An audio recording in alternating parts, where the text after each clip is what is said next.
আমাকে আপনারা বিষয় দিয়েছেন ইসলামী সমাজ বিনির্মাণে প্রিয় নবী মুহাম্মদুর রাসূলুল্লাহ সাল্লাল্লাহু আলাইহি ওয়াসাল্লামের অবদান। নবী করিম সাল্লাল্লাহু আলাইহি ওয়াসাল্লাম দুনিয়াতে এসেছেনই ইসলামী সমাজ বিনির্মাণের জন্য। এটাই ছিল মূল কারণ। তিনি এসেছেন হিদায়াতের বার্তা নিয়ে, কিন্তু যে উদ্দেশ্যে আল্লাহ তাকে প্রেরণ করেছেন আল্লাহ তাআলা কোরআনে কারীমে সেটা আমাদেরকে জানিয়েও দিয়েছেন। রব্বুল আলামিন কোরআনুল কারীমের 61 নম্বর সূরা সূরাতুস সাফাত 9 নম্বর আয়াতে বললেন, হুয়াল্লাযী আরসালা রাসূলাহু বিল হুদা ওয়া দীনিল হাক্কি লিইয়ুযহিরাহু আলাদ দীনি কুল্লিহি ওয়ালাউ কারিহাল মুশরিকুন।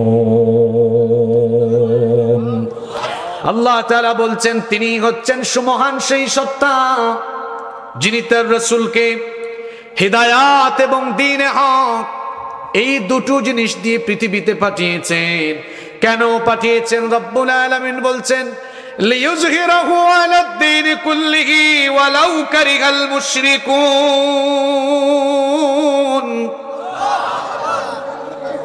আল্লাহর নবীকে আল্লাহ তাআলা হিদায়াত আর দ্বীনে হক দিয়ে দুনিয়াতে পাঠিয়েছেন। পৃথিবীতে যত দ্বীন আছে, পথ আছে, মত আছে, সকল পথ এবং মতের উপরে ইসলামকে বিজয়ী একটি আদর্শ হিসাবে প্রতিষ্ঠার জন্য প্রিয় নবীজিকে দুনিয়াতে যিনি পাঠিয়েছেন তিনি কে? এটা হচ্ছে নবীজিকে দুনিয়াতে পাঠানোর মূল কারণ। শুধু আমাদের নবী নয়, আল্লাহ তাআলা পৃথিবীর মানবতার হেদায়েতের জন্য যত নবী এবং রাসূল পাঠিয়েছেন সকলকে পাঠানোর উদ্দেশ্য ছিল এক না ভিন্ন? আরো জোরে বলেন। আপনাদের নড়াইলের মানুষ কথা একটু কম বলে আমি জানি, আপনাদেরকে অভ্যস্ত করানো লাগবে। পৃথিবীতে সকল নবী রাসূলের দাওয়াত একরকম ছিল না, দুই রকম ছিল। রব্বুল আলামিন এই পৃথিবীর মানবতার হেদায়েতের জন্য যত নবী এবং রাসূল পাঠিয়েছেন সকল নবী এবং রাসূলদের দাওয়াতি ভীষণ ছিল এক। একজন নবীর দাওয়াতের সাথে আরেকজন নবীর দাওয়াতের কোনো অমিল ছিল না, ভিন্নতা ছিল না। দুনিয়াতে রব্বুল আলামিন যত পয়গাম্বর অর্থাৎ নবী এবং রাসূল পাঠিয়েছিলেন সকলেই এসে এই দুনিয়াতে মানুষদেরকে এই দাওয়াত দিয়েছেন, লা ইলাহা ইল্লাল্লাহ। সবার দাওয়াত, সবার কালেমা ছিল এক। আদম আলাইহিস সালামের দাওয়াত ছিল লা ইলাহা ইল্লাল্লাহ, আদম সফিউল্লাহ। ইব্রাহিম আলাইহিস সালামের দাওয়াত ছিল লা ইলাহা ইল্লাল্লাহ, ইব্রাহিম খলিলুল্লাহ। মুসা নবীর দাওয়াত ছিল লা ইলাহা ইল্লাল্লাহ, মুসা কালিমুল্লাহ। ঈসা নবীর দাওয়াত ছিল লা ইলাহা ইল্লাল্লাহ, ঈসা রূহুল্লাহ। সব নবীর দাওয়াত একরকম, আমাদের নবীর দাওয়াত ছিল লা ইলাহা ইল্লাল্লাহ মুহাম্মাদুর রাসূলুল্লাহ সাল্লাল্লাহু। দুনিয়াতে রব্বুল আলামিন যত নবী এবং রাসূল পাঠিয়েছেন সকল নবীদের ভিশন এবং মিশন এক ছিল। রব্বুল আলামিন কোরআনুল কারীমের 42 নম্বর সূরা সূরাতুশ শুরা এর 13 নম্বর আয়াতে আরো সুন্দর করে বললেন, শারা'a লাকুম মিনাদ দীনি মা ওয়াসসা বিহি নূহান ওয়াল্লাযী আওহাইনা ইলাইকা ওয়া মা ওয়াসাইনা বিহি ইব্রাহিমা ওয়া মূসা ওয়া ঈসা আন আকিমুদ্দিন। কথাটা কার? আল্লাহ বলছেন তোমাদের জন্য সেই দিনকে বিধিবদ্ধ করে দেওয়া হয়েছে যা ইতিপূর্বে নূহ আলাইহিস সালামের প্রতি যে দিনকে বিধিবদ্ধ করে দেওয়া হয়েছিল। ও আমার হাবিব, আপনার কাছে যে ওহী পাঠানো হয়, যে ওহী পাঠিয়ে আপনাকে দ্বীনের দাওয়াত দেওয়ার কথা বলা হয়, একই রকমের ওহী আগে পাঠানো হয়েছিল ইব্রাহিম, মূসা, ঈসার কাছে। সকলের কাছে আল্লাহর একই আদেশ ছিল, আন আকিমুদ্দিন, সবার প্রতি আল্লাহর এক রকম আদেশ ছিল, এই জমিনে যার দিন কায়েম করতে হবে তিনি কে? সবাই একটু গলার আওয়াজ বড় করে বলেন তো, আসমান জমিন কার? আমরা কার? তাহলে আসমান আর জমিন যদি আল্লাহর হয়, আমরাও যদি আল্লাহর হয়, আসমান জমিনের মাঝখানে আইনটা চলবে কার? আল্লাহ সেই কথা বলেছেন, আলা লাহুল খালকু ওয়াল আমর, সৃষ্টি যার, আইনও চলবে। এক দায়িত্ব দিয়ে রব্বুল আলামিন এই দুনিয়াতে সকল নবী এবং রাসূলকে পাঠিয়েছেন শুধুমাত্র মানুষকে নামাজের দাওয়াত দেওয়ার জন্য, আধ্যাত্মিকভাবে মানুষকে ডেভেলপ করার জন্য নবী এবং রাসূল পাঠানো হয় নাই। শুধুমাত্র নামাজের দাওয়াত, জিকির আজকার, তাসবিহ তাহলিলের দাওয়াত নিয়ে নবীরা আসেন নাই। যদি শুধুমাত্র নামাজ, তাসবিহ তাহলিল আর জিকির আজকারের দাওয়াত নিয়ে আসতেন, তো মুসা নবীর সাথে ফেরাউনের ভেজাল লাগতো না। ভেজাল লাগলো কখন?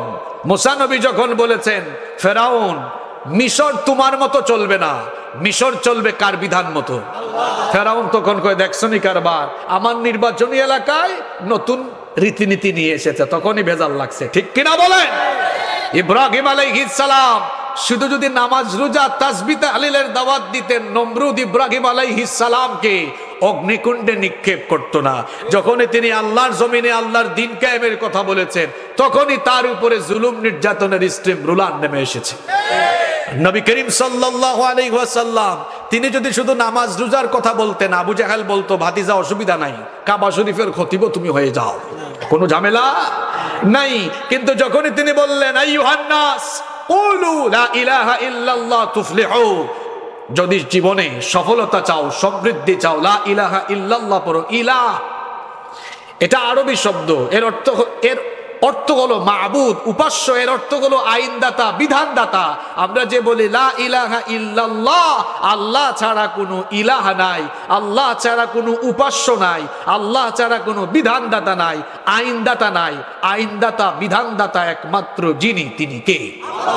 যখন এই কথা বললেন আবু জেহেল, তখনই তো ক্ষিপ্ত হয়ে গেল, তখনই তো ভেজাল, সংঘর্ষ লাগলো। তাহলে বোঝা গেল এই পৃথিবীতে প্রত্যেক নবী এসেছেন যে মহান দায়িত্ব নিয়ে, সেটি হলো আল্লাহর জমিনে তারা আল্লাহর দ্বীন প্রচার এবং প্রতিষ্ঠার মহান দায়িত্ব নিয়ে রাসূলদেরকে যিনি পাঠিয়েছেন তিনি কে? তা আপনারাও দিয়েছেন। ইসলামী সমাজ বিনির্মাণে নবীজির কি অবদান, ইসলামী সমাজ নবীজি কেমনে নির্মাণ করলেন। এই যে আমার হাতে যে কিতাব আপনারা দেখছেন, এটা আপনাদের প্রত্যেকের ঘরে আছে। বলেন এই কিতাবের নাম কি?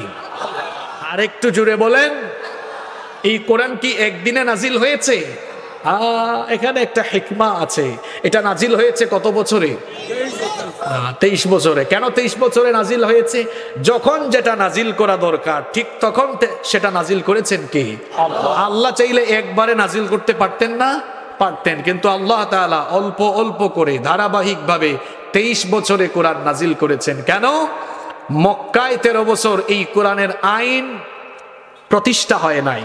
মক্কায় যতটুকু কোরআন এসেছে, মক্কায় শুধু কোরআনের দাওয়াত হয়েছে। মক্কায় শুধু কোরআন দিয়ে দাওয়াত আর তালিম তরবিয়ত হয়েছে। তালিম তরবিয়ত মানে হচ্ছে এদেরকে শিক্ষা দীক্ষায় শিক্ষিত প্রশিক্ষিত করা হয়েছে। মক্কায় 13 বছর শুধু কোরআনের দাওয়াত হয়েছে আর কোরআনের আলোকে তালিম তরবিয়ত হয়েছে। ওই সময় শুধু মাইর আর মাইর, মাইর আর মাইর। এরপরে মদিনায় যাওয়ার পরে এবার কোরআন শুধু দাওয়াতের জায়গায় থাকলো না, কোরআন এবার চলে গেল রাষ্ট্র পরিচালনার জায়গায়। সুবহানাল্লাহ পড়বেন না? তাহলে বোঝা গেল এই কোরআন, যে কোরআন দিয়ে এখন আপনাদের এলাকায় ওয়াজ মাহফিল হচ্ছে, এই কোরআন দিয়ে নবীজি ও সাহাবীদেরকে তালিম দিতেন, তরবিয়তের বয়ান দিতেন। কিন্তু আস্তে আস্তে করে দাওয়াত দিয়ে দিয়ে তালিম তরবিয়তের মাধ্যমে সবাইকে প্রশিক্ষিত করবার পরে যখন একদল মানুষ তৈরি হলো, সেই একদল মানুষ যারা আল্লাহর দ্বীনের জন্য, কোরআনের জন্য নিবেদিত প্রাণ হয়ে তৈরি হলো, তাদেরকে সাথে নিয়ে নবী করিম সাল্লাল্লাহু আলাইহি ওয়াসাল্লাম মদিনায় গিয়ে একটি ইসলামী সমাজ, ইসলামী রাষ্ট্র, সোনালী রাষ্ট্র প্রতিষ্ঠা করলেন। বলেন সুবহানাল্লাহ। আর সেই ইসলামী সমাজ, ইসলামী রাষ্ট্র নবীজি একদিনে কায়েম করেন নাই। আপনারা তো মাঝে মাঝে অনেকে আছেন, এতটা আবেগে আসেন, মাঝে মাঝে আপনাদের অবস্থা এমন হয়ে যায় যে আজকে একদিনেই দিন কায়েম করে ফেলবো। অনেকে আছে বক্তৃতা 1 ঘন্টার ওয়াজই দিন ক্যাম্প করে ফেলবেন না, এটা একদিনে একবারে হয় না, এটা সুন্দর একটা সিস্টেমিক ওয়েতে আগাতে হয়। সেই ফর্মুলা, যে ফর্মুলার মাধ্যমে নবীজি কোরআনের সমাজ প্রতিষ্ঠা করেছিলেন, এত লম্বা সময় তো পাওয়া যাবে না, আপনারা অধৈর্য হয়ে যাবেন। আমি খুব সংক্ষেপে কিভাবে নবী করিম সাল্লাল্লাহু আলাইহি ওয়াসাল্লাম কোন কোন ফর্মুলায় নবীজি ইসলামী সমাজ, কোরআনের সমাজ, কোরআনের রাষ্ট্র প্রতিষ্ঠা করেছিলেন, সেগুলো আজকে তুলে ধরবো ইনশাআল্লাহ। এর আলোকে, এই আলোচনা থেকে শিক্ষা নিয়ে আমরাও কিভাবে কোরআনময় সমাজ, কোরআনময় রাষ্ট্র, কোরআনময় একটি পৃথিবী আমরা কিভাবে সাজাতে পারবো, এরও মেসেজ নিয়ে আমরা আজকে বাড়ি যাব, বলেন ইনশাআল্লাহ। নবী করিম সাল্লাল্লাহু আলাইহি ওয়াসাল্লাম ইসলামী সমাজ, কোরআনের সমাজ প্রতিষ্ঠার জন্য সর্বপ্রথম নবীজি দাওয়াতের ফর্মুলা গ্রহণ করলেন। 40 বছর বয়সে যখন নবী করিম সাল্লাল্লাহু আলাইহি ওয়াসাল্লামকে রিসালাত দেওয়া হলো, আল্লাহর নবীর কাছে যখন সর্বপ্রথম ওহী নাযিল হয়ে গেল, নবীজি এবার কোরআনের দাওয়াত শুরু করে দিলেন। আস্তে আস্তে করে নবীজি গোপনে গোপনে তার নিকটাত্মীয়দেরকে দাওয়াত দিলেন। সর্বপ্রথম দাওয়াত দিয়েছিলেন নবীজির প্রিয়তমা স্ত্রী, আমাদের মা উম্মুল মুমিনিন খাদিজা আত-তাহিরা রাদিয়াল্লাহু আনহাকে সর্বপ্রথম তিনি দাওয়াত দিয়েছিলেন তাকে। এরপরে তিনি তার প্রিয়তম বন্ধু সাইয়েদনা আবু বকর রাদিয়াল্লাহু আনহুকে। নবীজির দাওয়াত শুরু হয়েছে বাহিরের মানুষ দিয়ে না, কাছের মানুষ দিয়ে। কাছের মানুষগুলোকে দাওয়াত দিলেন, তার চাচাতো ভাই আলী রাদিয়াল্লাহু আনহুকে দাওয়াত দিলেন, যায়েদ বিন হারিসাকে তিনি দাওয়াত দিয়ে মুক্ত করে দিলেন। এইভাবে করে আল্লাহর নবী প্রথমে তার চারপাশের লোককে দাওয়াত দিলেন। আল্লাহর নবী যখন মক্কায় দাওয়াত শুরু করলেন, দাওয়াত প্রথমেই তিনি তার আশেপাশের লোকদেরকে দিলেন। এভাবে করে নবী করিম সাল্লাল্লাহু আলাইহি ওয়াসাল্লাম যখন তিনি দাওয়াত শুরু করে দিলেন, দাওয়াত শুরু করে দেওয়ার পরে মনে রাখ, প্রতিষ্ঠার জন্য প্রথম ফর্মুলা, দাওয়াতের ফর্মুলা, প্রথমে সার্বিকভাবে সার্বজনীনভাবে দাওয়াত দিতে হবে। যে ফর্মুলা গ্রহণ করেছিলেন মুহাম্মদ, পড়েন সাল্লাল্লাহু আলাইহি ওয়াসাল্লাম, নবীজি প্রথমে দাওয়াত দিলেন কাছের মানুষদেরকে। 40 বছর কাফের মুশরিকদের চোখের সামনে নবীজি বেড়ে উঠেছেন, কিন্তু কোনো কাফের মুশরিক নবীজির কলঙ্ক নিয়ে, আল্লাহর নবীর চরিত্র নিয়ে আজে বাজে কোনো কথা বলে নাই। যখনই আল্লাহর নবী দ্বীনের দাওয়াত, কোরআনের দাওয়াত শুরু করলেন, তখনই এবার তারা আল্লাহর নবীর ব্যাপারে আজে বাজে কথা বলা আরম্ভ করে দিল। যেই নবীর চরিত্রে তারা মুগ্ধ হয়ে নবীজিকে তারা সুন্দর সুন্দর উপাধি দিয়েছিল, নবীজিকে উপাধি দিয়েছিল আল আমিন। নবীজিকে এত বেশি তারা ভালোবেসেছিল, নবীজির বিশ্বস্ততা, আমানতদারিতায় মুগ্ধ হয়ে নবীজির কাছে এনে তারা তাদের ধন সম্পদ পর্যন্ত গচ্ছিত রাখত। যে নবী তাদের চোখের সামনে বেড়ে উঠেছেন, ওই নবীর চরিত্রে কখনো তারা কোনো কালেমা লেপন করে নাই। কিন্তু যখনই নবীর রিসালাতের দাওয়াত, কোরআনের দাওয়াত শুরু করলেন, তখনই তারা সেই নবীকে নিয়ে আজে বাজে কথা বলা আরম্ভ করে দিল। সেই যুগের কাফের মুশরিকগুলো নবীজিকে কি ধরনের আজে বাজে মন্তব্য করেছিল নবীজিকে নিয়ে শোনেন। কোরআনুল কারীমের 15 নম্বর সূরা, সূরাতুল হিজরের 6 নম্বর আয়াতে রব্বুল আলামিন বলছেন, ওয়া ক্বালু ইয়া আইয়ুহাল্লাযী নুজ্জিলা আলাইহি যিকরু ইন্নাকা লামাজনুন। আল্লাহ তাআলা বলছেন, আর তারা বলতো, হে ওই ব্যক্তি যার উপরে জিকির তথা কোরআন নাজিল হয়, ইন্নাকা লামাজনুন, নিশ্চয়ই তুমি পাগল ছাড়া আর কিছুই নও। তারা আরো বলেছিল কোরআনুল কারীমের 38 নম্বর সূরা, সূরাতুস সাদের 4 নম্বর আয়াতে রব্বুল আলামিন তাদের কথা উঠিয়ে দিয়েছেন, ওয়া আজিবু আন জাআহুম মুনযিরুম মিনহুম ওয়া ক্বালাল কাফিরুনা হাযা সাহিরুন কাযযাব। আল্লাহ তাআলা বলছেন, তারা বিস্মিত হয়ে যেত, হতবাক হয়ে যেত যে তাদেরই মধ্য থেকে একজনকে নবুয়তের জন্য নির্বাচন করা হলো, আর তারা অবাক হয়ে বলতো, হাদা সাহিরুন কাযযাব, এই লোকটা জাদুকর আর মিথ্যাবাদী ছাড়া কিছুই নয়। তারা আরো বলতো, ওয়া ইয়াকুলুনা ইন্না লাতারিকু আলিহাতিনা লিশাইরিম মাজনুন, তারা বলতো আমরা কি এই পাগল কবির কথায় আমরা আমাদের দেবতাদেরকে ছেড়ে দিব নাকি? আল্লাহর নবী যখন দাওয়াত দিলেন, যাকে তারা আল আমিন বলেছিল, সেই নবীকে তারা পাগল বলল, জাদুকর বলল, নাউজুবিল্লাহ। এখনো দেখবেন যখন আপনি কোরআনের দাওয়াত ভালোভাবে দেওয়া শুরু করবেন, যখন আপনি কোরআনের রাষ্ট্র নিয়ে কথা বলা শুরু করবেন, কোরআন বিরোধী আর ইসলাম বিরোধীরা তখন আর আপনাকে ভালো হুজুর বলবে না, তখন আপনার নামেও আজে বাজে ঠেক লাগায় দিবে। আছে না নাই? কোরআন যে যুগে নাজিল হয়েছিল সেই যুগে এমন চরিত্রের মানুষ ছিল, এই যুগেও এমন চরিত্রের মানুষ আছে। আল্লাহর নবী যখন দিনের দাওয়াত দিলেন, নবীজিকে নিয়ে আজে বাজে কথা বলা হলো, কিন্তু বলেন তো আল্লাহর নবী কি ফ্রাস্ট্রেট হয়ে দাওয়াত বন্ধ করে দিয়েছিলেন নাকি? তাহলে কোরআনের রাষ্ট্র প্রতিষ্ঠার জন্য 1 নাম্বার প্রথমেই নবীজি কি দিয়েছেন? জোরে বলেন। পয়েন্টগুলো মুখস্থ করবেন, আমি বেশ কিছু পয়েন্ট আজকে বলে যাব। এই যে ইসলামী সমাজ বিনির্মাণে নবীজি প্রথম কি করেছেন? জোরে বলেন, দাওয়াত। 2 নম্বরে নবীজি যেটা করেছেন, দাওয়াত দিয়ে দিয়ে দিয়ে দিয়ে কিছু কিছু লোক যারা ইসলাম কবুল করে ছেড়ে দেন নাই।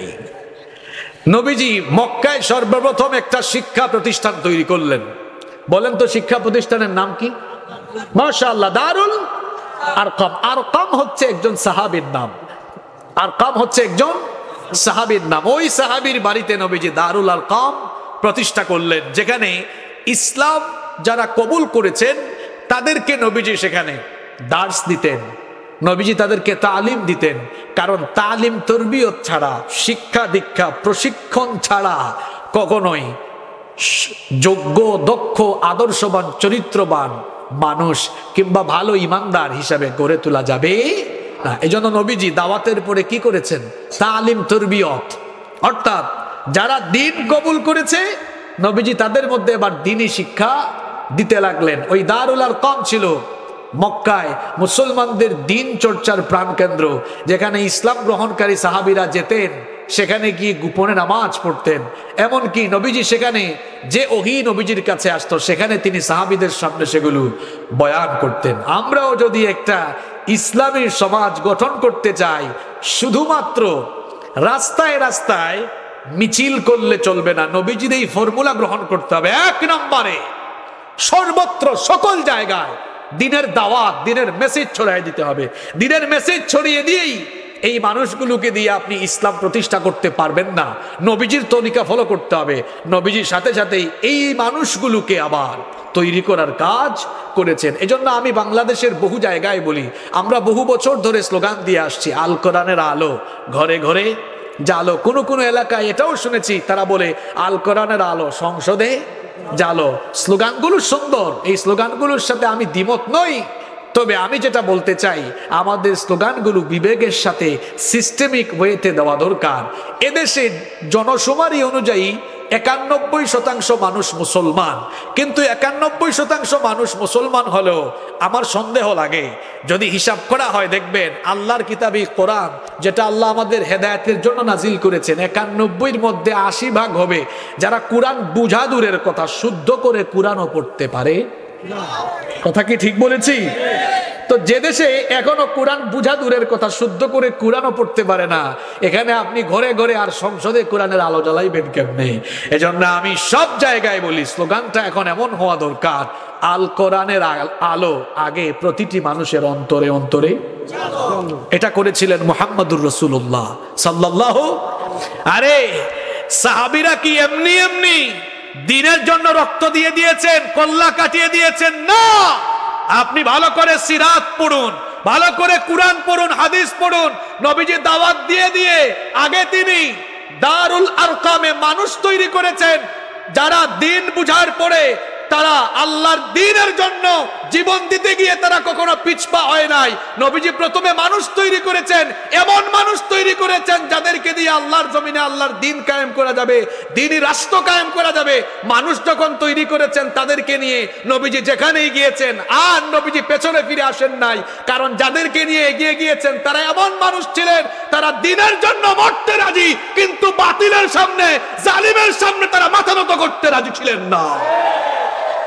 এজন্য নবীজির ফর্মুলা গ্রহণ করতে, শুধু আবেগে আবেগে স্লোগান দিয়ে লাভ হবে না, আবেগে থাকলে কেমন হবে? এমন হবে যে দেখা যাবে মাহফিলে মাহফিলে মানুষ আসে, কিন্তু হুজুর যখন বলে হুজুরের দলের দিকে আসো, তখন দেখা যাও বাক্সর মধ্যে ঠিক মতো হিসাব করলে হিসাব মিলে না। কথা বুঝেন নাই? একটু আকারে ইঙ্গিতে কথা বলছি, বুঝতে হবে আপনাদেরকে। তাহলে বুঝা গেল দাওয়াতের পরের ফর্মুলাটা হচ্ছে তালিম তরবিয়ত। বলেন তালিম তরবিয়ত। এই ফর্মুলাটা এটা কি আমাদের বানানো ফর্মুলা না নবীজির ফর্মুলা? আর একটু জোরে বলেন, কার ফর্মুলা? তাইলে নবীজি যে শিক্ষা প্রতিষ্ঠান তৈরি করলেন সেই শিক্ষা প্রতিষ্ঠানের নাম কি? আর জোরে বলেন। তাইলে ইসলামী রাষ্ট্র, ইসলামী সমাজ বিনির্মাণে নবীজি 1 নম্বরে কি দিয়েছেন? জোরে বলেন, আরো জোরে। 2 নম্বরে দাওয়াত দিয়ে যে সকল লোকেরা ইসলামে আসলো তাদেরকে 2 নম্বরে কি করেছেন? শিক্ষা দিয়েছেন, তালিম তরবিয়ত দিয়েছেন। নবী করিম সাল্লাল্লাহু আলাইহি ওয়াসাল্লাম প্রথম পর্যায়ে 3 বছর গোপনে গোপনে দাওয়াত দিয়েছেন। গোপনে গোপনে 3 বছর দাওয়াত দেওয়ার পর আল্লাহর তরফ থেকে অর্ডার আসলো, ওয়া আনযির আশীরাতাকাল আকরাবিন। আল্লাহ বললেন আপনি আপনার নিকটাত্মীয়দেরকে এবার দাওয়াত দেন, প্রকাশ্যে দাওয়াত শুরু করেন। 3 বছর পরে যখন নবীজির কাছে আদেশ আসলো প্রকাশ্যে দাওয়াত দেওয়ার জন্য, নবী করিম সাল্লাল্লাহু আলাইহি ওয়াসাল্লাম এবার সাফা পাহাড়ে আরোহণ করলেন। বুখারীর বর্ণনায় হাদিস এসেছে আল্লাহর নবী সাফা পাহাড়ে আরোহণ করলেন। সাফা পাহাড়ে আরোহণ করে তিনি সকল গোত্রের লোকদেরকে ডাকলেন, বললেন ইয়া সাবাহা। সেই সময় ইয়া সাবাহা বলে কেউ আহ্বান করলে সবাই গিয়ে সাথে সাথে জড়ো হয়ে যেত। যেমন আমাদের দেশে যদি কেউ কোনো এলান, কোনো ঘোষণা দেওয়ার আগে বলে সাবধান সাবধান, এটা শুনলেই সবাই মনোযোগী হয়ে যাবে না? কথা বলছেন না কেন আপনারা? মনোযোগী হয়ে যাবে কিনা? আরবদের মধ্যে একটা প্রচলন ছিল ইয়া সাবাহা। এটা যদি কেউ বলতো কোনো ঘোষণার আগে সবাই কান পাততো, সবাই এগিয়ে আসতো। আল্লাহর নবী ইয়া সাবাহা বলে সম্বোধন করলেন। এরপরে আল্লাহর নবী বললেন আরাআইতাকুম লাউ আখবারতুকুম আন্না খায়লাম বিন ওয়াদি তুরিদু আন তুগীরা আলাইকুম আকুনতুম মুসাদ্দিকিয়া।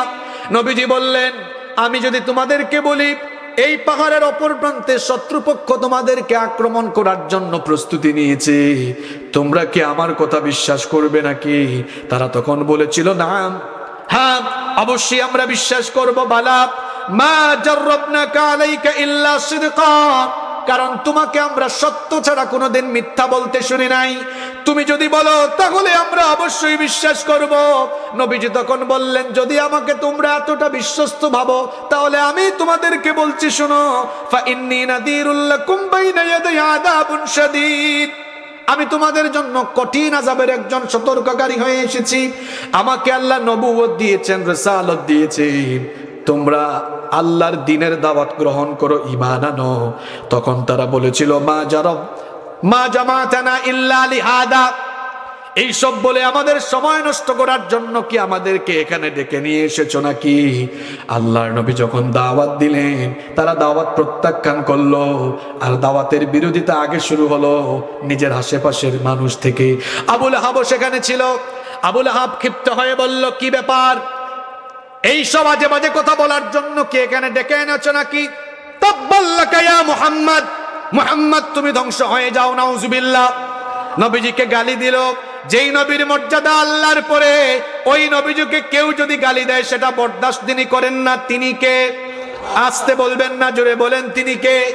আবু লাহাব যখন আমার নবীকে গালি দিল, গালির জবাব হিসেবে রব্বুল আলামিন সঙ্গে সঙ্গে আবু লাহাবের নামে সূরা নাজিল করে দিলেন, তাব্বাত ইয়াদা আবি লাহাবিন ওয়া তাব মা আগনা আনহু মালুহু ওয়া মা কাসাব সায়াসলা নারান যাতা লাহাবিন ওয়া ইমরাআতুহু হাম্মালাতাল হাতাব ফি জিদিহা হাবলুম মিন মাসাদ।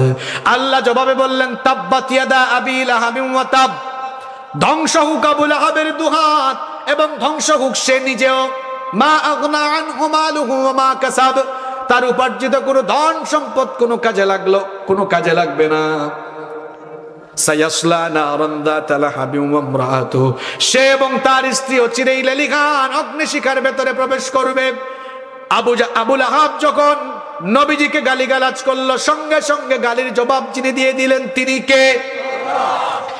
তিরমিজি শরীফের অন্য রিওয়ায়াতে এসেছে, আবু লাহাব ক্ষিপ্ত হয়ে তার সামনে একটা পাথর ছিল, সেই পাথরটা হাতে নিয়ে রাগ কন্ট্রোল করতে না পেরে নবীজির মাথা মুবারকের দিকে ছুঁড়ে মারল। আমার নবীর মাথা মুবারকে পড়ে আমার নবীর মাথা মুবারকটা ফেটে গেল। আমার নবীর মাথা মুবারক ফেটে এবার সাফা পাহাড়ের মধ্যে রক্ত ঝরেছে। ও লোহাগড়া নড়াইলের মুসলমানেরা শোনেন, আল্লাহর জমিনে আল্লাহর দ্বীন এমনি এমনি কায়েম হয় নাই। ইসলাম পৃথিবীতে আজ এভাবে এত সহজে ছড়িয়ে যায় নাই। আল্লাহর জমিনে আল্লাহর দ্বীন কায়েমের জন্য স্বয়ং আমার নবী তার শরীর থেকে রক্ত ঢেলে দিয়েছে। আল্লাহর জমিনে আল্লাহর দ্বীন কায়েমের জন্য আল্লাহর নবী তার নিজের শরীর থেকে রক্ত ঝরিয়েছেন। আজ আমরা এমন মুসলমান, আমরা নবীজিকে খুব ভালোবাসি, নবীজিকে খুব মহব্বত দেখাই, নবীজির প্রতি খুব প্রেম ভালোবাসা দেখাই। আমরা নবীজির সহজ সহজ সুন্নত গুলো মানি। নবীজি কদু পছন্দ করতেন, কদু খাওয়া সুন্নত আমরা পছন্দ করি। নবীজি চোখে সুরমা লাগাতেন, আমরা সুরমা লাগানো সুন্নতটা পছন্দ করি। খাবার দাবার শেষে মিষ্টি পান, খাবার দাবার শেষে মিষ্টি খাওয়া সুন্নত, সেই সুন্নত আমরা খুব মানি। কিন্তু নবীজি যে আল্লাহর জমিনে আল্লাহর দ্বীন কায়েমের জন্য সাফা পাহাড়ে রক্ত দিয়েছেন, তায়েফের ময়দানে রক্ত দিয়েছেন, উহুদে রক্ত দিয়েছেন, এই সুন্নতগুলো মানতে গেলে শরীর থেকে রক্ত ঝরবে, শরীর ক্ষত বিক্ষত হবে, এমনকি জেলে যাওয়া লাগবে, রিমান্ডে যাওয়া লাগবে, এমনকি শহীদ হওয়া লাগবে। এই সুন্নতগুলো মানা কঠিন বলে এই কঠিন কঠিন সুন্নতের ধারে কাছে মুসলমানকে পাওয়া যায় না। সুন্নাত নাই শুধু দাওয়াতের মেহমান, সুন্নাত নাই শুধু খাওয়া শেষে মধুপান, আরো কিছু সুন্নাত আছে তুমি জানো কি? জানলেও জীবনে কখনো তা মানো কি? সুন্নাত শুধু নয় মাজলুম সহায়ক, সুন্নাত উহুদের জালিমের প্রতিরোধ। সুন্নাত শুধু নয় মেশে চোরাতে যাওয়া, আর সুন্নাত হলো রাষ্ট্রনায়ক হওয়া। মোহাব্বতে তার সুদিনের সাথী তুমি, দুর্দিনেও তার পাশে থাকো কি? আরো কিছু সুন্নাত আছে তুমি জানো কি? জানলেও জীবনে কখনো তা মানো কি? ঠিক কি না? আল্লাহর নবী এইভাবে করে প্রকাশ্যে দাওয়াত দেওয়ার পরে নির্যাতন নিপীড়নের সম্মুখীন হয়েছেন। আমরাও যদি একটি কোরআনময় রাষ্ট্র গঠন করতে চাই, কোরআনের দাওয়াত দেওয়ার পরে কোরআনওয়ালা মানুষকে নিয়ে যখন আমরা কাজ করব, তখন আমাদের উপরেও জুলুম আসতে পারে, নির্যাতন আসতে পারে। আমাদেরকে আমাদের পূর্বপুরুষদের মতো ঈমানওয়ালা হওয়া লাগবে। আমাদের পূর্বপুরুষরা যেমন ঈমান ধারণ করে, ঈমানি চেতনা লালন করে, বলেন তো তারা কি কখনো জালিমদের সামনে মাথা নত করে দিয়েছেন নাকি? আরে আমরা তো তাদের উত্তরসূরি। আমাদের পূর্বপুরুষরা ঈমানকে ধারণ করে, ঈমানি চেতনা নিজেদের মধ্যে লালন করে তারা যখন নবীজির সঙ্গে আল্লাহর জমিনে আল্লাহর দ্বীন কায়েমের সংগ্রাম করেছেন, তখন তাদেরকে কাফের জালেমের গোষ্ঠী কাউকে কাউকে মরুভূমির অগ্নিতপ্ত বালির উপরে চিৎ করে শুইয়ে দিয়ে চাবক পিটা করেছে। চাবক পিটার চোটে শরীরের হাড্ডি মাংস, শরীর থেকে মাংসগুলো উড়ে উড়ে গোশত উড়ে গিয়েছে, রক্তাক্ত হয়েছে। কাউকে কাউকে আবার জমিনে গর্ত খনন করে মাথার উপরে করাত রেখে হুমকি দেওয়া হয়েছে, হয় হয় তুমি ঈমান ছাড়ো নইলে জীবনের মায়া ছাড়ো। আরে আমরা তো তাদের উত্তরসূরি যারা ঈমান এনে ঈমানের পথে কোরআনের পথে চলার কারণে কাফের মুশরিকরা তাদেরকে ধরে, জালেমের গোষ্ঠী তাদেরকে ধরে বলেছে, সামনে দেখছো উত্তপ্ত গরম পানির পাতিল আছে, হয় তুমি জীবনের মায়া ছাড়ো নইলে ঈমান ছাড়ো। আমাদের পূর্বপুরুষ তারা যারা জালেম কাফেরদের চোখে চোখ রেখে সাহসিকতার সাথে তখনও বলেছে আমাদের কাছ থেকে জীবন কেড়ে নিতে পারবা, কিন্তু ঈমানের দৌলত, ঈমানের নিয়ামত আমাদের থেকে কেড়ে নিতে পারবা না। নারায়ে তাকবীর, নারায়ে তাকবীর। আল কোরআনের আলো, আল হাদিসের আলো, নারায়ে তাকবীর। প্রিয় লোহাগড়া নড়াইলবাসী, আমরা যদি আবারও কোরআনময় সমাজ, কোরআনময় রাষ্ট্র গঠন করতে চাই, আমাদেরকেও কোরআনের চেতনা ধারণ করে লালন করে সামনে এমন ভাবে আগাতে হবে যে প্রয়োজনে আমরা জীবন দিয়ে শহীদ হব, তাও আমরা আমাদের লক্ষ্য থেকে বিচ্যুত হয়ে জালেমের সামনে মাথা নত করব না। এর উপরে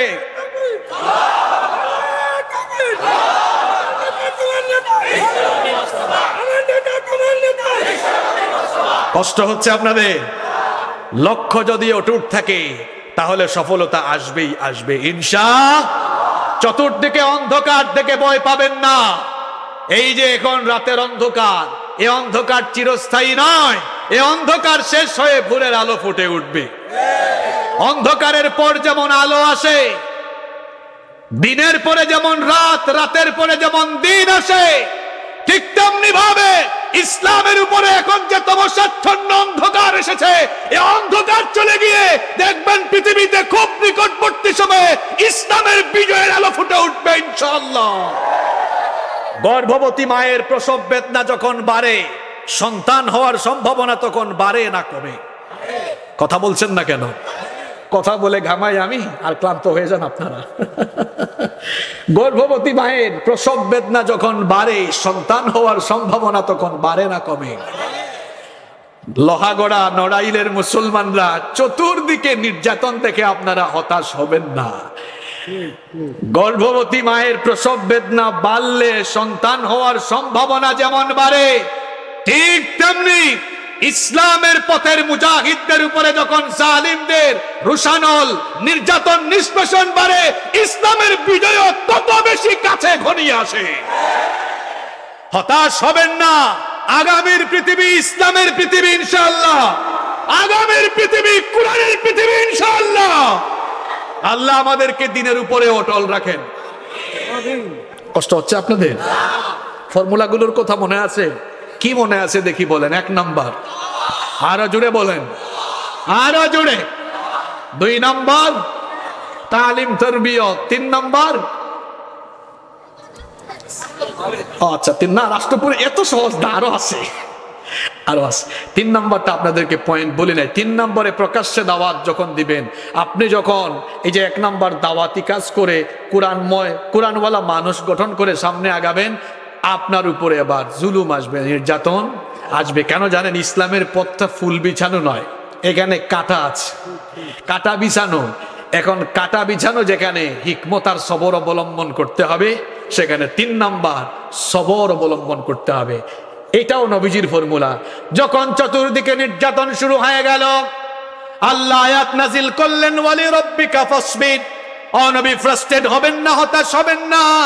এই কণ্ঠকাকীর্ণ পথে চলতে গিয়ে সবর করতে হবে। আদেশটা কার? আর জোরে বলেন, আদেশটা কার? আহারে, নবীজি এমন মানুষ তৈরি করেছিলেন যারা এত বেশি নির্যাতন নিপীড়নের শিকার হয়েছিলেন, তারপরেও তারা সবর করে আল্লাহর দ্বীনের উপরে ইস্তেকামত থেকেছিলেন। খাব্বাবের উপরে কি নির্যাতনটাই না হয়েছিল। সাইয়েদিনা ওমর রাদিয়াল্লাহু আনহু একবার খাব্বাবকে খালি গায়ে দেখলেন। খালি গায়ে দেখে বললেন, ও ভাই খাব্বাব, তোমার কোমরটা এত চিকন কেন? আর তোমার পিঠের মধ্যে এত বড় বড় গর্ত কেন? খাব্বাব রাদিয়াল্লাহু আনহু তখন বললেন, ভাই ওমর, ওই কঠিন দিনগুলোর কথা মনে হয় আপনি ভুলে গিয়েছেন। যখন আমি ইসলাম কবুল করলাম, ইসলাম কবুল করার কারণে কাফের মুশরিকরা প্রাথমিক অবস্থায় আমার খাবার দাবার বন্ধ করে দিয়েছিল। খাবার দাবার বন্ধ করে তারা ভেবেছিল আমাকে দিয়ে ইসলাম চালাতে পারবে। খাবার দাবার না পেয়ে আমি মরতে বসেছিলাম, কিন্তু ইমান হারাতে রাজি হই নাই। যখন দেখে খাবার দাবার না দিয়ে ওই ইসলাম চালানো যায় না, তখন আমার উপরে এমন নির্যাতন তারা শুরু করেছে। জ্বলন্ত কয়লার উপরে চিৎ করে শুইয়ে দিয়ে বুকের উপরে পাথর চাপা দিয়ে রেখেছে। কয়লাগুলো জ্বলে জ্বলে গোশতের ভেতরে ঢুকেছে, আর আমার শরীরের গোশতের ভেতরে ঢোকার পরে চর্বিগুলো গলে গলে পরে আগুন নিভে গিয়েছে। এই রকম করে নির্যাতন হয়েছে নবীজির সাহাবীদের উপরে। দাওয়াতের পরে যদি মানুষ তৈরি করা যায়, সে মানুষগুলো আল্লাহর জমিনে আল্লাহর দ্বীন কায়েমের জন্য ইসপাত কঠিন দৃঢ়ভাবে সীসা ঢালা প্রাচীরের মতো এমন ভাবে দাঁড়াবে। ওই যে আমার জাতীয় কবি বলেছেন, তখন তারা মৃত্যুকে ভয় করবে না। আর মুমিন কখনো মৃত্যুকে ভয় করে না, মুমিন একজনকে ভয় করে, তিনি কে? যাদের হৃদয়ে আছে আল্লাহর ভয়, তারা কবু পথ ভুলে যায় না। আল্লাহর প্রেম ছাড়া এই দুনিয়ায় কারো কাছে কোনো কিছু চায় না, কারো কাছে কোনো কিছু চায় না। আমরা যারা মুমিন ভয় করি কাকে? আমাদের মৃত্যুর ভয় নাই। জাতীয় কবি কি বলেছেন? ও হারা চাহুক দাসের জীবন, আমরা শহীদি দরজা চাই, নিত্য মৃত্যু ভিতরা মোরা মৃত্যু কোথায় খুঁজে বেড়াই। আমরা মৃত্যুকে ভয় পাই না, কারণ মুমিনরা ভালো করেই জানে মরণের মধ্যে জীবন রয়েছে। কথা বুঝেন না আমার? মরণের মধ্যে আবার কিরকম জীবন রয়েছে মুমিন ভালো করেই জানে। মৃত্যুর পরে যার সঙ্গে তার দিদার হবে তিনি কে? তো মৃত্যু না হইলে কি আল্লাহর সাথে দিদার হবে? দিদার হবে না। এই জন্য মুমিন মৃত্যুকে আল্লাহর সাথে দিদারের একটা মাধ্যম মনে করে মাত্র। মুমিন মৃত্যুকে ভয় করে না, মুমিন আল্লাহকে ভয় করে, আল্লাহর পথে চলে, প্রয়োজনে আল্লাহর পথে জীবন দিতে রাজি হয়, তাও সে ক্ষুধাদ্রোহীদের সামনে মাথা নত করতে রাজি হয় না। এরকম ঈমান আমরা ধারণ করতে পারবো তো? এরকম ঈমান আমরাও লালন করতে পারবো তো? ইনশাআল্লাহ। আওয়াজ তো ছোট হয়ে গেল, আরো জোরে বলেন। আল্লাহ কবুল করে নেন। আমরা ঈমান এনেছি, ঈমান আনার পরে আমরা এখনো ঘর বাড়িও ছাড়ি নাই, এখনো রক্তও যায় নাই, এখনো কেউ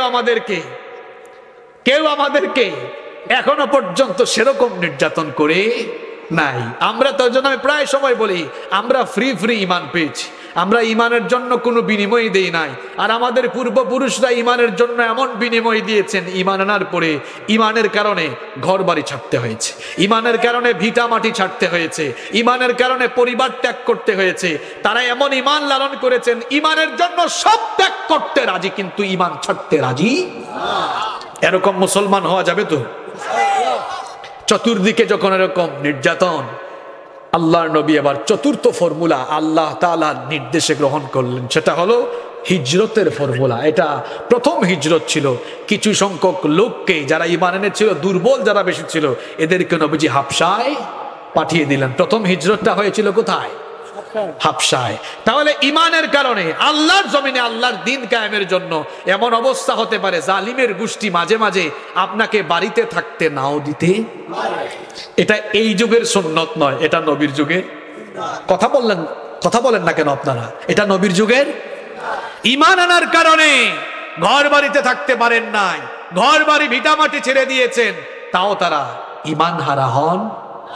আমরাও যদি একটি কুরআনময় সমাজ প্রতিষ্ঠা করতে চাই, কোরআনময় সমাজ, কোরআনময় রাষ্ট্র প্রতিষ্ঠার জন্য ঘর বাড়ি ছাড়তে হলে ঘর বাড়ি ছেড়ে দিব, দুনিয়া ছাড়তে রাজি হলে দুনিয়া ছেড়ে দিব, তাও আমরা আল্লাহর জমিনে আল্লাহর দ্বীন কায়েম থেকে পিছপা হব না ইনশাআল্লাহ।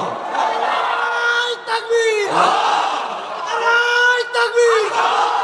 বিশ্বের মুসলিম, বিশ্বের মুসলিম। কঠিন সময় শুনতেছেন তো আপনারা কি বিরক্ত হয়ে যাচ্ছেন? আমি কি করবো? আমাকে তো বিষয় দিছেন, এইটা আমাকে তো বলতে হবে। বিষয়ের বাইরে তো যাওয়া যাবে? এটা কয় নাম্বার ফর্মুলা? না কয় নাম্বার? এই তুমি কই চলে গেছো? আলোচনার বাইরে যাইও না ভাই, তুমি তো ইয়াং মানুষ। কয় নাম্বার? 1 নাম্বার বলেন। 1 নাম্বার, 2 নাম্বার। হ্যাঁ, পুরা ওয়াজ মনে রাখতে না পারলে পয়েন্ট মনে রাখলে হবে ইনশা। 1 নাম্বার দুই নাম্বার তালিম তরবিয়া, 3 নাম্বার সবর, 3 নাম্বার, 4 নাম্বার হিজরত, 4 বুজাহান। আর ওমর ইবনুল খাত্তাব থেকে যাকে তোমার কাছে বেশি ভালো লাগে তাদের যে কোনো একজনকে ইসলামের জন্য কবুল করে ইসলামকে তুমি শক্তিশালী করো। এই দোয়া নবীজি করলেন কার কাছে? বলেন, দোয়া করার পর দোয়া কবুল করলেন কি?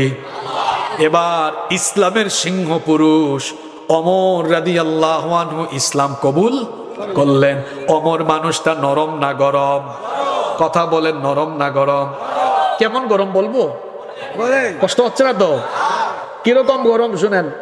এবারে ইসলাম কবুল করে আইসাই বলতেছে, আল্লাহ রসুল আপনি একটু পারমিশন দিয়ে দেন আমাকে। নবীজি বলেন, কিসের পারমিশন দিতাম? উনি বলেন, আমাকে মিছিলের পারমিশন দেন। তখন ইসলাম গ্রহণকারীর সংখ্যা বেশি না কম? খুব অল্প কয়েকজন, 100 হয়, এটা নিয়ে ইখতিলাফ আছে। কেউ বলছেন তিনি ছিলেন 40 নম্বরে, কেউ বলেছেন আর একটু বাড়িয়ে। ইখতিলাফ আছে, আমরা ইখতিলাফের দিকে না গিয়ে বলি খুব অল্প সংখ্যক ছিলেন। তো নবীজি দোয়া তো কবুল হয়েছে। আর নবীজি জানেন ওমর এমন মানুষ, বের হইলে সামনে কেউ আসবে। নবীজি বললেন, যাও, পারমিশন দিলাম। অল্প কিছু মানুষ নিয়ে এবার মিছিল শুরু হলো। মিছিল যাচ্ছে কাবার দিকে। কোন দিকে? সামনে দাঁড়ালেন 2 জন। ওমর রাদিয়াল্লাহু আনহু ইসলাম কবুলের 3 দিন আগেই ইসলাম কবুল করলেন। হামজা রাদিয়াল্লাহু আনহু আরেক বীর পুরুষ। 2 জন দাঁড়াইয়া নেতৃত্ব দিলেন। স্লোগান উঠে গেল, লিল্লাহি তাকবীর। এটা কি ওমরের মতো হইছে? আওয়াজটা কি ওমরের মতো? লিল্লাহি তাকবীর। এখনো ওমরের মতো হয় নাই। লিল্লাহি তাকবীর। এখন মুসলমানের সন্তান বক্তব্য দেওয়ার সময় বিসমিল্লাহ বলে না, আউযুবিল্লাহ নাই, বিসমিল্লাহ নাই। বক্তৃতা যখন শুরু করে নেতার এত চামচামি করে 2 মিনিট লাগে আগে চামচামি শোনাইতে। কথা বলছেন না কেন? আর স্লোগান দিলে আল্লাহর নাম রসুলের নামও নেয় না, তার আবুল তাবুল নেতার নামে স্লোগান দেয়। আছে না? না। মুসলমানের সন্তান তুমি কার নামে স্লোগান দাও? কে তোমার কণ্ঠকে চেপে ধরে রাখলো? কে গলা টিপে ধরলো? মুসলমানের সন্তানের স্লোগান হবে কার নামে? স্লোগান দাও, আমার ভাই, তোমার ভাই, অমুক ভাই, তমুক ভাই। আমার ভাইয়ের চরিত্র কয় ফুলের মতো পবিত্র। কার চরিত্র বলেন আপনি ফুলের মতো পবিত্র? তো নামাজ পড়ে না 1 ওয়াক্ত, সুযোগ পাইলে গাঞ্জা খায় 5 ওয়াক্ত, শয়তানের ভক্ত, জাহান্নামের তক্ত। মুসলমানের সন্তান স্লোগান দিবে কার নামে? স্লোগান উঠে গেছে, লিল্লাহি তাকবীর, লিল্লাহি তাকবীর। আবু জেহেল কয়, ঘটনা কি রে? আমার নির্বাচনী এলাকায় নতুন স্লোগান শোনা যায়, বাইরে দেখ। বাইরে দেখে যে দেখছে হেতো অবাক, হায় হায় হায়, আমাদের দলের লোক দেখি এখন ওই দিকে চলে গেছে। আবু জেহেলকে এসে কয়, স্যার ঘটনা খারাপ। কয়, কি হয়েছে? কয়, আমাদের সাথের লোক আর আমাদের সাথে। কয়, ঘটনা কি? কয়, গিয়ে বেরোয়া দেখেন সামনে কারে দেখা যায়। আবু জেহেল বাইরে দেখে সামনে কারে দেখা যায়। আবু জেহেলের মাথা ঠিক আছে? আর এই কাফিরের গোষ্ঠীর তো স্বভাব ছিল, এরা একটু মুসলমানের আওয়াজ পাইলে ধইরা এনে পিটাপিটি শুরু করতো। আল্লাহু আকবারের স্লোগান শোনার পরে তারা রেডি হয়ে গেছিল। এখনো ওই আবু জেহেল নামে কেউ নাই, কিন্তু এদের উত্তরসূরি আছে। এরাও আল্লাহু আকবার শুনলে হিংস্র হায়নার মতো গিয়ে আল্লাহওয়ালা লোকদের উপরে ঝাঁপিয়ে পড়ে। বুলেট বোমাকেও এরা এত ভয় পায় না, আল্লাহু আকবার স্লোগানকে তারা এত ভয় পায়। আমার বাড়ি সিলেটে, আমি শাহজালাল রহমতুল্লাহ আলাইহির ইতিহাস পড়েছি। শাহজালাল রহমতুল্লাহ আলাইহির আল্লাহু আকবারের ধ্বনিতে, তার সাথে যারা ছিলেন আল্লাহু আকবারের ধ্বনিতে গৌর গোবিন্দের প্রাসাদ তার কলিজা সুদ্ধা কেঁপে উঠেছে। কোরআন বিরোধীরা, ইসলাম বিরোধীরা বুলেট বোমাকে এত ভয় পায় না, ইমানদারদের ওযু করা আর আল্লাহু আকবার দেখা তারা যে ভয় পায়। ঠিক কিনা বলেন? এরা তো রেডি। আবু জেহেল কয়, দেখছো কারবা কি জাতের অবস্থা, লাঠি সুটা নিয়ে রেডি। যা, তোমরা যদি কেউ তোমাদের বউরে বিধবা বানাইতে চাও, যাও ওমরের সামনে যাও। কেউ যদি কারো সন্তানকে এতিম বানাইতে চাও, যা ওমরের সামনে যা। কারণ হেরা দেখতেছে আমাগো নেতাই ভয় পেয়ে গেছে, তো কর্মী আর আগাবে? কথা বলেন, কর্মী আর আগাবে? ইসলাম যখন দুর্বল অবস্থায় ছিল, ঠিক তখন ওমর ইবনুল খাত্তাব রাদিয়াল্লাহু আনহু ইসলাম কবুল করলেন। ইসলাম কবুল করার পরে একটা নতুন উন্মাদনা শুরু হলো। নতুন এক ধরনের প্রেরণা যেন মুসলমানদের মনে জাগ্রত হলো। আমার কলিজার টুকরা যুবক তরুণ ভাইদেরকে বলছি, পৃথিবীতে আর নবী রাসূল আসবেন না, নবুয়তের দরজাকে গেট গেটটাকে লক করে দেওয়া হয়েছে। কিন্তু ওমর রাদিয়াল্লাহু আনহুর মতো যদি যুবক তরুণ ভাইয়েরা এরা যদি এই যুগে ওমরের চরিত্র লালন করে ওমরের সাহসী ভূমিকায় অবতীর্ণ হয়ে আবারও যদি ময়দানে ঝাঁপিয়ে পড়তে পারে, তামাম দুনিয়ার ইসলাম বিরোধী কুরআন বিরোধীদের কলিজায় আবারও দেখবেন কম্পন শুরু হয়ে যাবে। আল্লাহ আমার যুবক ভাইদেরকে দিনের জন্য কবুল করে নেন। যুবকদেরকে বলছি, তরুণদেরকে বলছি, কোথায় যাও তোমরা? তোমরা যারা স্কুল কলেজ ইউনিভার্সিটিতে পড়ো, বাপ মা তোমাদেরকে এত পয়সা দেয়, হ্যাঁ, মাথার ঘাম পায়ে ফালাইয়া বাপ ইনকাম করে তোমাকে 5,000 6,000 8,000 10,000 টাকা দেয়, আর তুমি বিশ্ববিদ্যালয় কলেজের ক্যাম্পাসে সিগারেট খায়, গাঞ্জা ঘুর, সিগারেট খায়, নামাজ নাই, এই রকম ছেলেদের সাথে তুমি ঘুরো। এই বয়সে যারা তোমাকে সিগারেট হাতে দেয়, এই বয়সে যারা তোমাকে ইফটিজিং শিখায়, এই বয়সে যারা তোমার হাতে গাঞ্জা দেয়, এই বয়সে যারা তোমার হাতে লাঠি দেয়, হকি স্টিক দেয়, পিস্তল দেয়, বোমা দেয়, জালো রে জালো, আগুন জালো স্লোগান শেখায়, এরা তোমার সহপাঠী নয়, এরা তোমার বন্ধু নয়, এরা তোমার দুশমন, এরা তোমাকে ধ্বংস করে দিতে চায়। তোমরা যারা কলেজ বিশ্ববিদ্যালয়ে পড়ো, তোমাদের ফ্রেন্ড বন্ধু সাথী হবে তারা 5 ওয়াক্তের নামাজি, যারা যাদের হাতে গাঞ্জা নয়, যাদের হাতে গাঁজা নয়, সিগারেট নয়, যাদের হাতে কোরআন দেখা যায়, হাদিস দেখা যায়, ইসলামী সাহিত্য দেখা যায়, যাদেরকে গভীর রাতে তাহাজ্জুদের নামাজে দাঁড়িয়ে চোখের পানি ঝাড়তে দেখা যায়, ওই সকল ছেলেদের সঙ্গী সাথী হলে তোমার দুনিয়া আখিরাত সমৃদ্ধ হয়ে যাবে, ঠিক কি না? এজন্য যুবক তরুণদেরকে বলবো তাদের সাথী হয়ে যাও। রাজি আছো তো ইনশাআল্লাহ? আল্লাহ যুবকদেরকে কবুল করে নেন। ওমর রাদিয়াল্লাহু আনহু ইসলাম কবুল করলেন, কিন্তু নির্যাতন নিপীড়ন এখন অন্য কায়দায় শুরু হলো।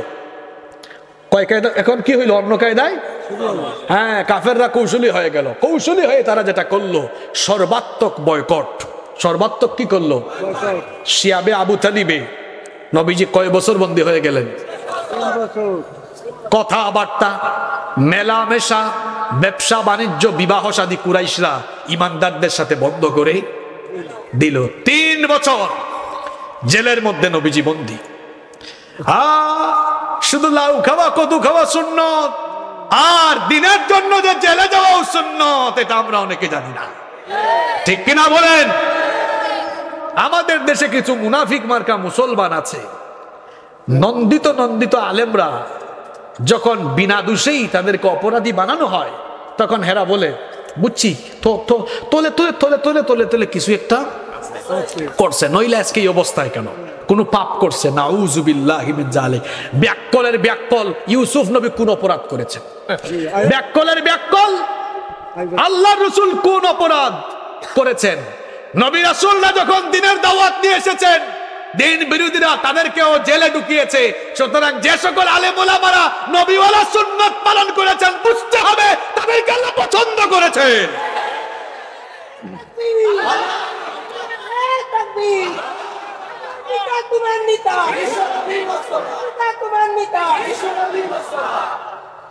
কি কষ্ট! আপনারা সিরাত পড়বেন, নবীজিকে ভালোবাসেন তো একটা বার সিরাত পড়বেন, নবীজির জীবনী পুরাটা পড়বেন। আমি যখন প্রথমবার এই কাহিনীটা পড়েছিলাম, আমি নিজে কেঁদেছি। তখন খাবার দাবার সংকট শেষ, ফুরিয়ে গেছে। তখন নবীজি এবং নবীজির সাথী যারা ছিলেন গাছের লতা পাতা বাকল খেয়েছেন। কোন সিরাতের বইয়ে পড়েছি পচা দুর্গন্ধযুক্ত জিনিস খেয়েছেন, ঘাসও কেউ খেয়েছে। এত কষ্ট তারা করেছেন। আপনাদের এলাকায় গাছপালা আছে না? গাছ এই যে বড় হয়ে গেল, আম গাছ থেকে আম। আপনাদের এলাকায় তো নারিকেল গাছ বেশি আছে, আমি যতটুকু জানি। এই যে নারিকেল গাছটা একসময় কি করা হয়েছে? লাগানো হয়েছে। নারিকেল গাছ লাগানোর পরে এই গাছের সেবা যত্ন করে না মানুষ, পরিচর্যা করে। যে কোনো গাছ লাগায়া কেউ যদি পানি না ঢালে, এটার পরিচর্যা না করে, ওই গাছ বড় হবে না। ইসলামের গাছ এত বড় হয়েছে পৃথিবীতে, এটা এমনি এমনি হয়েছে। এই গাছের গোড়ায় রক্ত ঢালা হয়েছে, এই গাছের গোড়ায় পানি হিসাবে রক্ত ঢালা হয়েছে। ত্যাগ তিতিক্ষার চরম পরাকাষ্ঠা প্রদর্শন করে রক্ত ঢেলে ঢেলে আজ রক্তের উপর দিয়ে ইসলাম এই জায়গাতে এসেছে। অনেক ব্যাককলরা কয় টেলিভিশনে, টক শোতে আর সোশ্যাল মিডিয়া, এখন টক শো শুরু হয়েছে। কিছু কিছু লোক এমন বুদ্ধিজীবী, মাথায় এত বুদ্ধি হয়েছে, বুদ্ধি হইতে হইতে মাথার মাঝখানে চুল পড়ে গেছে। মাঝখানে চুল পড়ে গেছে, তেল দিয়া রোদের মধ্যে দাঁড়ালে মাথাটা চক চক চক চক চক চক করে। এত বুদ্ধি হয়েছে, দাড়ি নাই, শুধু মুছ আছে। হেরা কয় এই যে বলা হয় রক্তের উপর দিয়ে ইসলাম, এটা কে বলেছে? এগুলো ফাও কথা, মিথ্যা কথা। চরিত্র দিয়ে ইসলাম এসেছে। তো চরিত্র দিয়ে ইসলাম আসলে, হ্যাঁ চরিত্র দিয়ে এসেছে, কিন্তু চরিত্রের পাশাপাশি রক্ত, নইলে বদরের যুদ্ধ হইল কেন? উহুদের রক্ত গেল কেন? সাফা পাহাড়ে রক্ত গেল কেন? তায়েফে রক্ত গলে কেন? শুধুমাত্র চরিত্র দিয়ে আসে নাই, চরিত্রও ছিল, রক্ত ছিল। সম্মানিত ভাইয়েরা, তাহলে ইসলামী সমাজ, ইসলামী রাষ্ট্র বিনির্মাণের জন্য 6 নম্বরে প্রয়োজনে দ্বীনের জন্য, কোরআনের সমাজ বিনির্মাণের জন্য বন্দী হওয়া লাগলে সেটাকেও বরণ করে নিতে হবে। এটা কি মানুষের জীবনের ব্যর্থতা, নাকি ইমানদার হিসাবে এটাও সফলতা? আরো জোরে বলেন, ইমানদার হিসাবে ওইটাও সফলতা। ইমানে তো সহজ বিষয় নয়। আল্লাহ বলেছেন, আহাসিবান নাসু আইয়ুতরাকু আইয়াকুলু আমান্না ওয়া হুম লা ইফতানুন। মানুষ কি মনে করেছে ঈমান এনেছি, এতটুকু কথা বললেই ছেড়ে দেওয়া হবে? তাদেরকে কি পরীক্ষা করে হবে না? ওয়ালাকাদ ফাতান্নাল্লাযীনা মিন ক্বাবলিহিম ফালায়ালামান্নাল্লাহু আল্লাযীনা সাদাকু ওয়া লায়ালামান্নাল কাযিবিন। পূর্ববর্তী সকলকে আল্লাহ পরীক্ষা করেছেন যেন আল্লাহ ঈমানের দাবিতে সত্যবাদী আর মিথ্যাবাদী লোকদেরকে চিনে নিতে পারেন। আমরা কি সত্যবাদী ঈমানদার হতে চাই, না মুনাফিক ঈমানদার হতে চাই? আওয়াজটা তো ছোট হয়ে গেল। খাঁটি ঈমানদার হব না মুনাফিক ঈমানদার হব? আরো জোরে বলেন। খাঁটি ঈমানদার হতে হলে যদি আল্লাহর দ্বীনের জন্য আমাদেরকে ত্যাগ তিতিক্ষার দরকার হয়, রক্ত এমনকি জীবন দেওয়ার দরকার হয়, কারা কারা নিজেকে বিলিয়ে দিব? দুহাত উঁচু করে আল্লাহকে দেখান। লিল্লাহি তাকবীর, লিল্লাহি তাকবীর, লিল্লাহি তাকবীর। হাত ঠিক মতো উঠাইছেন তো? ঠিক মতো উঠাইছেন তো? আল্লাহ সবাইকে কবুল করেন। হাতগুলো নামান। কষ্ট হচ্ছে আপনাদের না? এরপরে আরো কত ধরনের নির্যাতন বাড়লো। আবার অন্যদিকে নবীজি ফ্রাস্ট্রেট হয়ে গেলেন, কারণ নবীজির প্রিয়তমা স্ত্রী খাদিজা রাদিয়াল্লাহু আনহার ইন্তেকাল হয়ে গেল। তার আগে আবার নবীজির এই চাচা আবু তালেবের ইন্তেকাল হয়ে গেল। ওই সময়ে নবীজিকে আবার মেরাজ নেওয়া হলো। আমি সেদিকে যাচ্ছি না। এরপরে হিজরতের আদেশ আসলো। কিসের আদেশ আসলো? হিজরতটা হবে কোথায়? মদিনায়। কোথায়? এবার নবীজি মদিনায় হিজরত করলেন। মদিনায় হিজরত করার আগে আউস এবং খাজরাজ গোত্রের লোকেরা নবীজির কাছে তারা এসেছিল। সেখানে তাদের মধ্যে বিবাদ বিদ্যমান ছিল। নবীজি সেটার সমাধান করলেন এবং সেখানে গিয়ে নবীজি দাওয়াতি কাজ করলেন। যখন অধিকাংশ লোকেরা ইসলাম কবুল করে ফেললো, সেখানে বিভিন্ন ধর্ম বর্ণ গোত্রের লোকেরা বাস করত।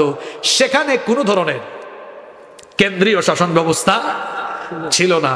সেখানকার আর্থসামাজিক এবং রাজনৈতিক অবস্থা যখন এরকম দেখলেন, নবীজি তখন মদিনার সনদ প্রবর্তন করে, মদিনার সনদ এর মাধ্যমে তিনি মদিনায় গিয়ে ইসলামী রাষ্ট্রের এবার গোড়াপত্তন শুরু করলেন। সুবহানাল্লাহ কইতে মন চায় না? মক্কায় নিজের বাড়ি, সেখানে ছিলেন দুর্বল। হিজরত করে গেলেন মদিনায়, সেখানে দুর্বল নন, সেখানে সবল। আজ নবীজি মদিনায় গিয়ে ইসলামী রাষ্ট্র প্রতিষ্ঠা করে ইসলামী রাষ্ট্রের প্রধান হয়ে গেলেন। সুবহানাল্লাহ পড়েন। কোরআনের বিধান আস্তে আস্তে করে কায়েম হয়েছে, এমনি এমনি নয়। এবার বিধান আসা শুরু হলো আস্তে আস্তে করে যে সকল বিধান, যখন যে বিধান দরকার সে বিধান আসতে লাগলো। মদের বিধান, জিনার বিধান, পর্দার বিধান, জাকাতের বিধান, চুরির বিধান, ডাকাতির বিধান, ধর্ষণের বিধান, যা যা দরকার, দেওয়ানি ফৌজদারি, যা যা বিধিবিধান দরকার সব যিনি নবীজিকে নাজিল করে দিচ্ছেন তিনি কে? আল্লাহ। নবীজি দুনিয়াতে যখন এসেছিলেন সেই যুগটা ছিল দ্য এজ অফ ইগনোরেন্স, অজ্ঞতার যুগ, জাহেলিয়াতের যুগ, বর্বরতার যুগ, যে যুগে মানুষের মধ্যে নীতি নৈতিকতার কোনো বালাই ছিল না। চুরি ডাকাতি, লুটতরাজ, হানাহানি, মারামারি, খুনাখুনি, জেনা, বেবিচার, মদপান, নারীদের কোনো ইজ্জত সম্মান ছিল না। সেই যুগে মানুষ অশ্লীলতা, বেহায়াপনা, বেলাল্লাপনা একেবারে নিম্ন স্তরে চলে গিয়েছিল। নবীজি মক্কায় থাকাকালীন দাওয়াত দিয়েছেন, কিন্তু মক্কায় থাকাকালীন সময়ে সবকিছু নির্মূল করতে পারলেন না। আর 40 বছরের আগে রেসালতের দাওয়াতের আগে নবীজি তো কোনো কিছুকেই নির্মূল করতে পারলেন না। তাহলে বোঝা গেল নির্মূল করতে হলে, অন্যায়কে নির্মূল করতে হলে আদেশের জায়গায়, হুকুমের জায়গায় থাকতে, কথা বলছেন না কেন? আদেশের জায়গায়, হুকুমের জায়গায় থাকতে। আমার হাতে কি কোরআন? এখন আদেশের জায়গায় নয়, কোরআন আছে মসজিদে আর মাদ্রাসায়। এজন্য মাঝে মাঝে আমরা হুজুররাও লিখিত দাবি পেশ করি, অনুরোধ জানাই। অনুরোধ এক জিনিস, আর আদেশ। শিক্ষা ব্যবস্থার বিতর্কিত পাঠ্য বই লেসনগুলো বাতিলের দাবি উঠেছে, কিন্তু কোরআন যদি আদেশের জায়গায় থাকতো এরকম বিতর্কিত পাঠ্য বই হতো না, বরং প্রতিটি স্কুল কলেজ বিশ্ববিদ্যালয়ে আদেশ করে হুকুম দিয়ে তিনি শিক্ষা বাধ্যতামূলক করে দেওয়া হতো। তাহলে বোঝা গেল পাওয়ারের জায়গায় কোরআন না থাকলে অনেক জিনিস ওয়াজ করেও সম্ভব। কথা বলেন, সম্ভব? আমি এখন ওয়াজ কইরা, সারা দেশের হুজুররা ওয়াজ কইরা সারা দেশের সুদ ঘুষ একদিনে বন্ধ করতে পারবেন? জিনা, ইফটিজিং একদিনে বন্ধ করা যাবে? কিন্তু যখন এই কোরআন আদেশের জায়গায় থাকবে, আর কোরআন বলেরা যখন সেই জায়গায় থাকবে, যখন বলবে এখন থেকে সুদ, ঘুষ, জিনা, ব্যভিচার, অন্যায়, রাহাজানি, দুর্নীতি, লুটপাট সব বন্ধ, দেখবেন আদেশের জায়গায় কোরআন থাকলে ওয়াজ দিয়ে যা হয় না, একটা হুকুমে সবকিছু চিরতরে বন্ধ হয়ে যাবে। নবীজি এবার কোরআনকে রাষ্ট্র ক্ষমতায় নিয়ে গেলেন। কোথায়? নবীজির ইসলাম আর আমাদের ইসলামের নমুনা দেখেন, ইসলাম পালনের নমুনা। নবীজির সময়ে কোরআন ছিল মসজিদে, কোরআন ছিল আবার রাষ্ট্র পরিচালনার জায়গায়। আমরা কি করেছি? কোরআন দিয়েছি হাফেজি মাদ্রাসায়, কোরআন দিয়েছি এতিমখানায়, মক্তবে নুরানি মাদ্রাসায়, আর দিয়েছি আমরা মসজিদে, আর যে কোনো অনুষ্ঠানের আগে একটু তিলাওয়াত। এই হচ্ছে আমাদের কোরআন মানার ফর্মুলা। আর নবীজির সময়ে কোরআন যেমন ছিল মসজিদে, তেমন ছিল বিচারালয়ে। কোথায় ছিল? ঘটনা একটা মনে পড়েছে, বলবো? কথা বলেন না কেন? বলবো। আল্লাহর নবীর আদালতে একবার একজন মহিলাকে আনা হলো। মাখজুমা গোত্রের কুরাইশি একজন মহিলা চুরি করে ধরা পড়লেন। ওই মহিলা সম্ভ্রান্ত বংশের মহিলা ছিলেন। সাহাবায়ে কেরাম বলা বলি করতে লাগলেন, এত সম্ভ্রান্ত বংশের মহিলা, নবীজি তো চুরির বিচার করতে গিয়ে রায় দিবেন যে কিতাব থেকে, কিতাবের নাম কি? আল্লাহর নবী নিজের মতো বিচার করবেন না, যে নবীজির মন চাইছে 2 বছরের জেল, 3 বছরের জেল, কিছু টাকা জরিমানা, নিজের মতো বিচার করবেন না। আল্লাহর নবী বিচার করবেন যে কিতাব দিয়ে, সেই কিতাবের নাম কি? সাহাবায়ে কেরাম তারা পরামর্শ করলেন, যেহেতু কোরআনের চুরির বিচার এসেছে, ওয়াসসারিকাতু ওয়াসসারিকাতু ফাকতাহু আইদিয়াহুমা, চোর সে পুরুষ হোক কিংবা নারী হোক, যদি ধরা পড়ে প্রমাণ হয়ে যায় হাত কেটে ফেলতে হবে। এই বিধানটা, এই আইনটা এসেছে যার তরফ থেকে? সে কি মোল্লা না আল্লাহ? আরো জোরে বলেন। সাহাবায়ে কেরাম তারা ভাবলেন এই মহিলাকে যদি হাত কেটে ফেলা হয় ওই বংশের মান ইজ্জত চলে যাবে। তারা ভাবলেন নবীজির কাছে একটু সুপারিশ নিয়ে যায়, যাতে করে রায় দেওয়ার সময় এই মহিলার বেলায় শাস্তি কিছু কমায়া দেওয়া হয়। কিন্তু কে নবীজির কাছে যাবে? কারো সাহস হয় না। সাহাবায়ে কেরাম পরামর্শ করে বললেন, আমাদের মধ্যে উসামা ইবনু যায়েদকে নবীজি ভালোবাসেন, উসামা ইবনু যায়েদ তুমি যাও, তুমি গিয়ে নবীজিকে এই সুপারিশটা করো। উসামা ইবনু যায়েদ রাদিয়াল্লাহু আনহু তিনি নবীজির কাছে এই সুপারিশ নিয়ে গেলেন। নবীজি এই কথা শোনা মাত্রই অবস্থা এমন হলো, আসমান যেন তার মাথার উপরে ভেঙে পড়ার উপক্রম হয়ে গেল। নবীজি সঙ্গে সঙ্গে সাহাবীদেরকে ডেকে বললেন, ও আমার সাহাবীরা শোনো, একজন মহিলা চুরি করেছে, তার বিচার করার সময় বিচার যেন আমি হালকা করে দেই, কমায়া দেই। সুপারিশ নিয়ে এসেছো সম্ভ্রান্ত বংশের, ভালো বংশের মহিলা হওয়ার কারণে। সাহাবীরা শোনো, আজ আদালতের কাঠগড়ায় এই নারী, এই মহিলা না থেকে যদি আমার নিজের কলিজার টুকরা মেয়ে ফাতেমা থাকতো, আর যদি প্রমাণ হয়ে যেত, বিচারক হয়ে রায় দেওয়ার পরে জল্লাদ দিয়ে নয়, আমি বাপ হয়ে নিজের মেয়ের হাতটা নিজেই কেটে ফেলতাম। আল্লাহু আকবার বলেন, আল্লাহু আকবার। যেখানে কোরআনের বিচার আছে সেখানে স্বজনপ্রীতি হয় না, সেখানে নিরপরাধীকে অপরাধী, অপরাধীকে নিরপরাধী বানানো হয় না, সেখানে বিচারের নামে প্রহসন হয় না, বিচারের নামে নীরব নির্যাতন হয় না। আজ পৃথিবীর বহু জায়গায় কোরআন নাই বলে বিচারে ইনসাফ নাই, এজন্য নিরপরাধী অপরাধী হয় আর অপরাধী নিরপরাধী হয়ে যায়। কোরআন যেখানে থাকবে না সেখানে সমাজের চিত্র এমন হবে, সেখানে নায়িকা গায়িকা ক্যাসিনোওয়ালা চোর ডাকাতেরা জামিনের অধিকার পাবে, কিন্তু জাতির শ্রেষ্ঠ সন্তান তারা জামিনের অধিকার থেকে বঞ্চিত হবে। কোরআন যে সমাজে থাকে না, কোরআন বিচারে যদি না থাকে, তাহলে বিচারের নামে অবিচার হতে, কথা বলেন না কেন, বিচারের নামে অবিচার। আল্লাহর নবী এবার কোরআনকে বিচারালয়ে নিয়ে গেলেন, শিক্ষায় কোরআন নিয়ে গেলেন। আজ আমাদের শিক্ষা ব্যবস্থায় সব আছে কোরআন। আল্লাহর নবী এই কোরআনকে অর্থ ব্যবস্থায়, অর্থাৎ ফিনান্স মিনিস্ট্রি, অর্থ ব্যবস্থায় কোরআন নিয়ে গেলেন। যে জাহেলি যুগে সুদ ছিল, সেই সুদকে বিলুপ্ত করে দিয়ে আল্লাহর নবী যাকাত ভিত্তিক অর্থনীতি কায়েম করলেন। সুবহানাল্লাহ পড়েন আপনারা। যে জাহেলি যুগে নারীর কোনো ইজ্জত ছিল না, সম্মান ছিল না, মর্যাদা ছিল না, কন্যা সন্তান জন্ম হলেই জীবিত অবস্থায় পুঁতে ফেলা হতো, এবার কোরআনের বিধান, কোরআনের রাষ্ট্র কায়েম হলো।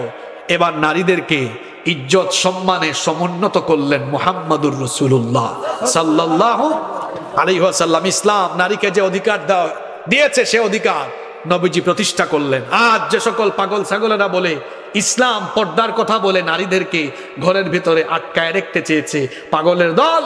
কোরআন পড়ো নাই, কোরআন পড়ে দেখো। যে যুগে কন্যা সন্তান জন্ম নিলেই জীবিত অবস্থায় কবর দেওয়া হতো, ওই যুগে নারীকে তার যথাযথ সম্মান অধিকার ফিরিয়ে দিয়েছে ইসলাম। যে যুগে বিয়ে শাদী ছাড়া নারীকে ভোগ করা হতো, মুহাম্মাদুর রাসূলুল্লাহ সাল্লাল্লাহু আলাইহি ওয়াসাল্লাম তিনি এসে মোহরানা সাব্যস্ত করলেন, মোহরানা নির্ধারণ করলেন। স্ত্রীর অধিকার, বুড়ের অধিকার, কন্যার অধিকার, এরপরে মা হিসাবে ইসলাম নারীর অধিকার দিল। যেখানে নারীদেরকে কোনো মর্যাদাই দেওয়া হতো না, বিয়ে শাদী ছাড়া নারীদেরকে পুরুষেরা ভোগ করতো। মাছ বাজারে মাছ যেমন কেনাবেচা হয়, নারীদেরকে তেমনি কেনাবেচা করা হতো।